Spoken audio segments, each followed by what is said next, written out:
Here is a very interesting problem that you might frequently get on the test. You need to determine the next item in the sequence. You're presented with the sequence of large squares. Each large square contains 9 small squares inside, and small squares are of the different color.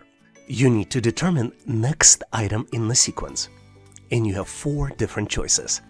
Choices A, B, C, and D. Do you see the answer?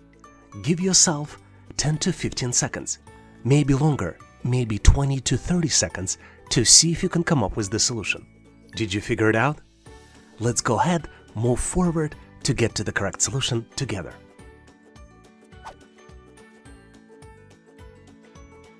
As always, my advice to you, look for patterns.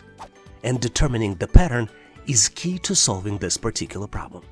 What you need to know to answer this particular question is that blue shape moves within the row of the larger shape. In each row, blue shape moves from left to right, one step at a time. And once blue shape reaches the end of the row on the right, it reappears on the left. So the correct answer here is choice D. Hopefully you've nailed this question and now know how to answer similar problems on the test.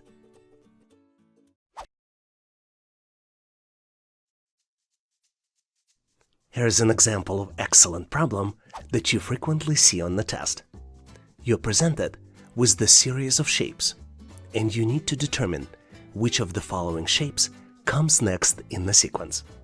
You have choices A, B, C, and D. Take a close look at this picture to see if you can come up with the answer. Give yourself 10 to 15, maybe 20 to 30 seconds. This is about as much time as you get on the test. You can pause this video to see if you can come up with the solution. Did you make your choice? Let's go ahead and continue so we can get to the correct solution together. As you might have figured it out by now, the key to solving this challenge is to understanding what exactly is happening here in these pictures. And the answer is that we're drawing the miniature house using straight line. And the most important point, that we're tracing this house continuously until the house is built. Once you understand this part of the problem, it's easy to solve. Let's draw this house step by step. There are 8 lines in the final house. Let's draw all 8 lines one by one. 1, 2, 3, 4, 5, 6, 7, and 8. Now, having this information handy, we can go back to the original problem and easily see the solution. And the correct answer here is choice A. Hopefully you've nailed this question and now know how to answer similar problems on the test. Here's an interesting question which validates how well you do planning of your day-to-day work. Mary spends 1/3 of her 24-hour day at work. Meetings take 1/4 of her workday. How many hours does she spend in meetings? You have 4 different choices. Choice A, 1 hour and 30 minutes. Choice B, 2 hours. Choice C, 2 hours and 30 minutes. And choice D, 3 hours. Give yourself 10 to 15 seconds, maybe a bit longer, depending how well you typically solve these types of problems. Ready or not, let's go ahead and solve this challenge together. As you might be well aware, full day has 24 hours. Mary's working hours are very typical. They represent 1/3 of the full day, which is 8 hours. And we calculate it by multiplying 24 by 1/3, or actually dividing 24 by 3. Meetings take 1/4 of her workday. So to calculate how much time she spends in meetings, we need to multiply 8 hours by 1/4, and the result is 2 hours. So the correct answer is choice B, 2 hours. Hopefully you've nailed this question and now know how to answer similar problems in the test.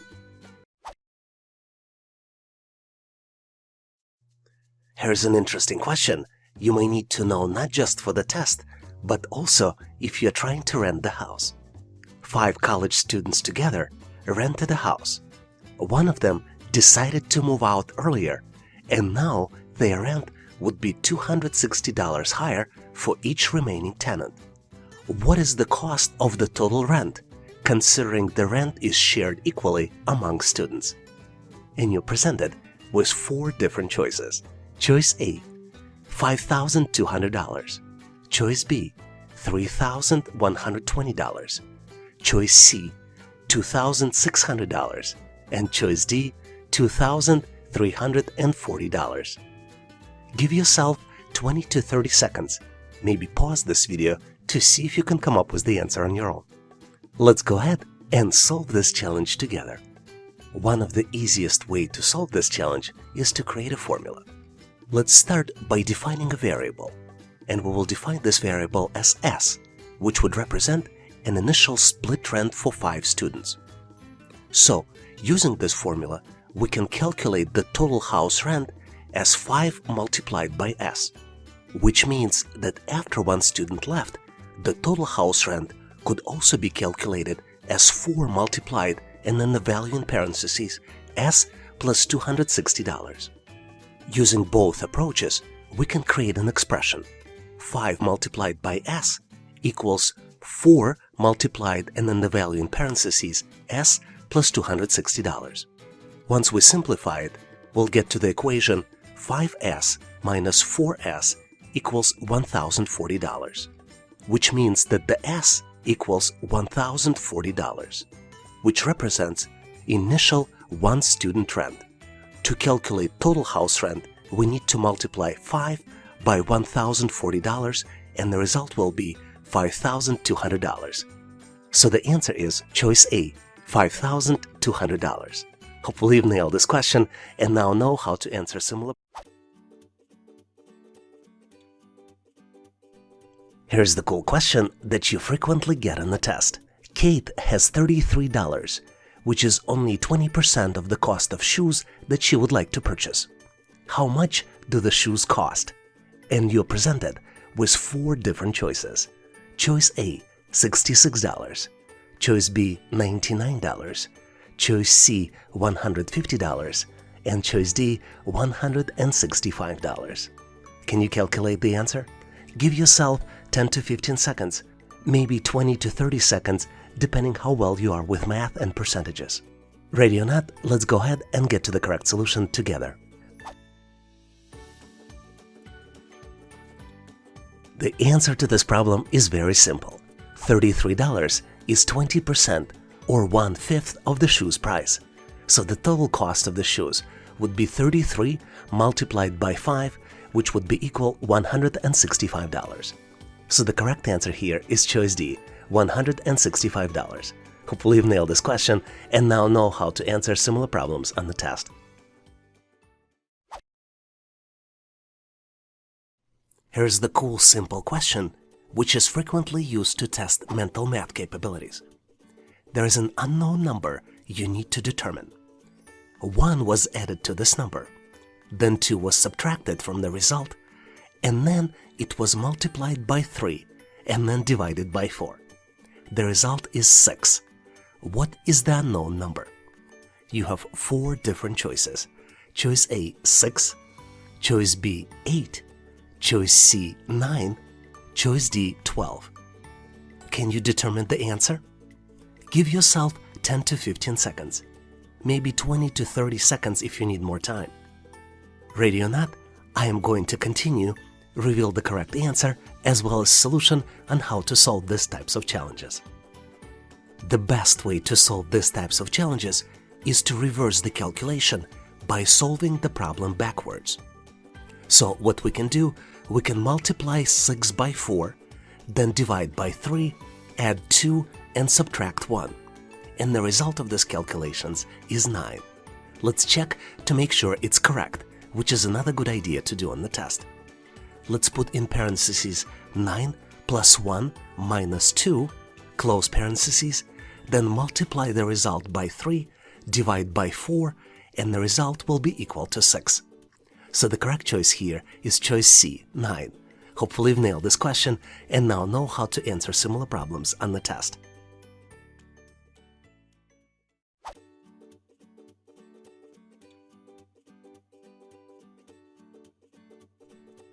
And now, here's the practice question for you.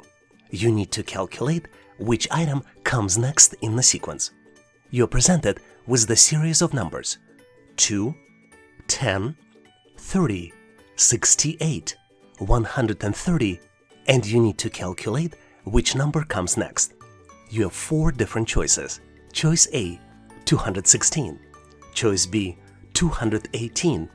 Choice C, 220. Choice D, 222. Do you see the answer? Give yourself 20 to 30 seconds. Maybe pause this video to see if you can come up with the solution. If you figured it out, please make sure to post your answer in the comments so I can give you my feedback. Thanks for participating and good luck!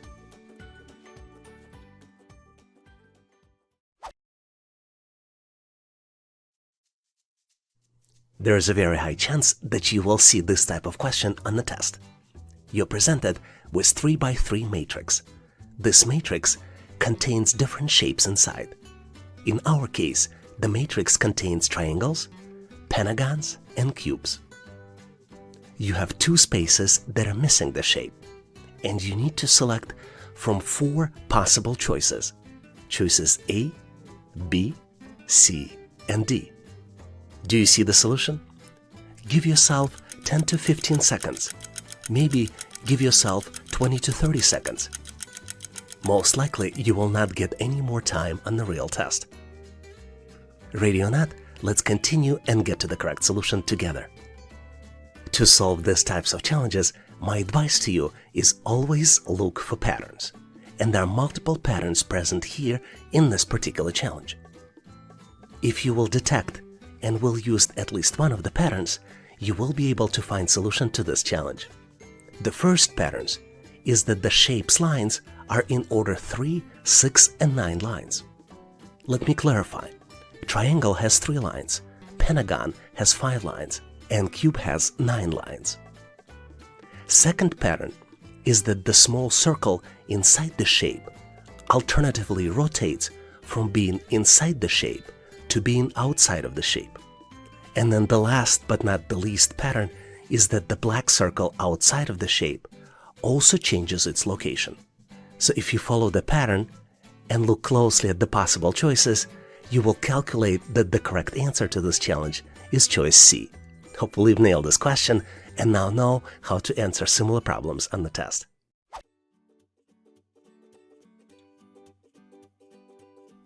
Here's the cool question which is frequently used in the test.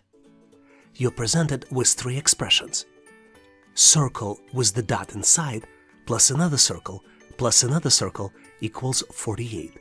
In the second expression, you add square plus circle and the result equaled 40. And in the third expression, you divide square by the diamond and the result is equal to. So you need to calculate the diamond. You're presented with 4 different choices. Choice A, 6. Choice B, 12. Choice C, 18. And choice D, 24.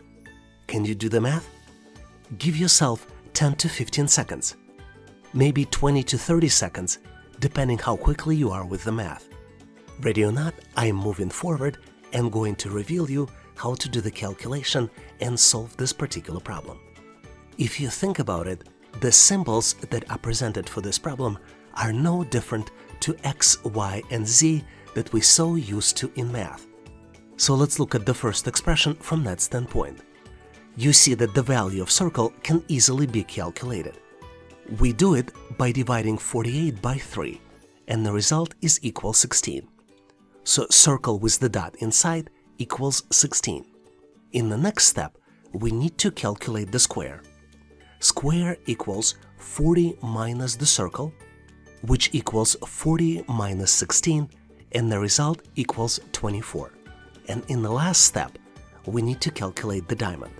Diamond equals square divided by 2, which equals 24 divided by 2, and the result equals 12. So the correct answer is choice B, 12. Hopefully you've nailed this question on your own and now know how to answer similar problems on the test. And now, here's the practice problem for you. You're presented with the chart that shows average price of cryptocurrency. and this chart shows the average price for each month from January to May. You need to calculate what is the highest approximate percentage price increase between two consecutive months. And you're presented with 4 different choices. Choice A, 60%, choice B, 70%, choice C, 80%, and choice D, 90%.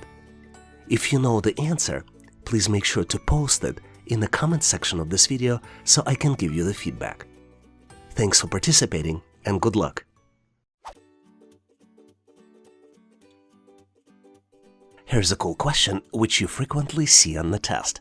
You're presented with 2 cubes. One cube has side length equal 1 unit, and second cube is a larger cube and it has side length equals 3 units. So the question is, how many small cubes can fit into the large cube? And you have 4 different choices. Choice A, 9, choice B, 18, choice C, 27, and choice D, 81. Do you know the answer? Give yourself a few moments to calculate it. Maybe 20 to 30 seconds. This is about as much time as you get in the real test. Ready or not? Let's go ahead and get to the correct solution together. To solve this challenge, you need to visually imagine how many small cubes can fit into one side of the larger cube. And the answer is that 3 small cubes can fit on each side of the large cube. And since cube is 3-dimensional, the number of small cubes that can fit into the large cube can be calculated using the formula 3 multiplied by 3 multiplied by 3, which is equal 3 cube. That's where the word cube might be coming from, which equals 27. Since cube is 3-dimensional, the number of small cubes that can fit into the large cube can be calculated using the formula 3 multiplied by 3 multiplied by 3 equals 3 cube equals 27. So the correct choice here is choice C, 27. Hopefully you've nailed this question and now know how to answer similar problems on the test.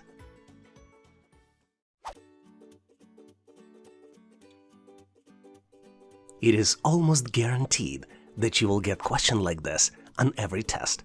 You're presented with the sequence of numbers, and you need to determine the next number in the sequence. In this case, the numbers are 2, 10, 30, 68, 130, and the next number is missing. Can you determine what comes next in the sequence? You're presented with 4 different choices. Choice A, 216, choice B, 218, choice C, 220, and choice D, 222. Now might be a good time to pause this video to see if you can come up with the answer. Give yourself 20 to 30 seconds. That's about as much time as you get in the real test. Ready or not, I'm moving forward so we can get to the correct solution together.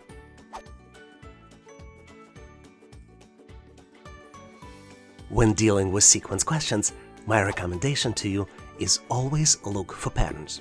And to determine the answer in this case, we need to use the pattern n cube plus n. So it starts with the first number, which is equal 2, and it was calculated as 1 cube plus 1 equals 2. Next number was calculated as 2 cube plus 2 equals 10. The following number was calculated as 3 cube plus 3 equals 30. Then 4 cube plus 4 equals 68. 5 cube plus 5 equals 130, which means that the missing number should be calculated as 6 cube plus 6, and the result would be equal 222. So the correct answer here is choice D, 222. Hopefully you've nailed this question on your own and now know how to answer similar problems on the test.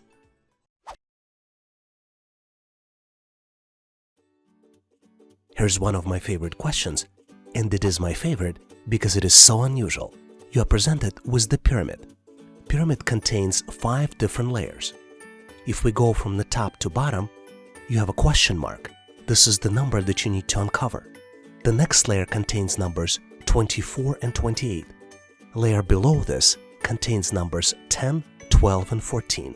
Next layer has 4, 5, 6, and 7. and the last layer has numbers 3, 1, 4, 2, and 5. You're presented with 4 different choices for the missing number.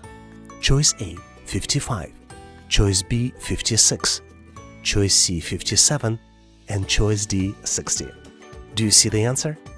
You will be surprised how simple it is to get to the answer when we go to the next step. Give yourself 5, 10, maybe 15 seconds to see if you can calculate and get to the correct answer. Did you figure it out? Let's continue and see how we can get to the correct solution together. Well, here, to be honest, I tried to trick you. I went in describing numbers from top to bottom, but in reality, you should be looking at the numbers from bottom to the top. If we start from the bottom row, for example with numbers 3 and 1, you see that the sum of 3 and 1 will add up to 4. But then it gets trickier. If we go from the second row to the third row, you see that the 4 and 5 does not necessarily add up in 10.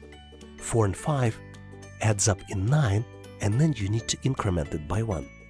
If you go to the next layer, you need to increment it by 2, and then in the final row, you need to increment it by 3. So the correct answer here is choice 55. Let's recap. Starting with the bottom row, the sum of 2 squares results in the number in the next row. For example, 2 plus 5 equals 7. However, as each level continues, the sum increases by 1. For example, 4 plus 5, we need to increment and add 1 to get to 10. So the answer is calculated by adding up 24 plus 28 plus 3, which would be equal to 52 plus 3 and would be equal to 55. The correct answer here is choice A, 55. Hopefully you've nailed this question and now know how to answer similar problems on the test. Thanks for watching. If you liked the content, please give us a like and consider subscribing. Thank you for your endorsement, support, and patronage. Please also check out additional resources in the description section of this video. I also encourage you to check resources page on our website, howtoanalyzedata.net. Please leave your feedback, corrections, or suggestions in the comment section of this video. And all the best on your journey. I'll see you in my next video.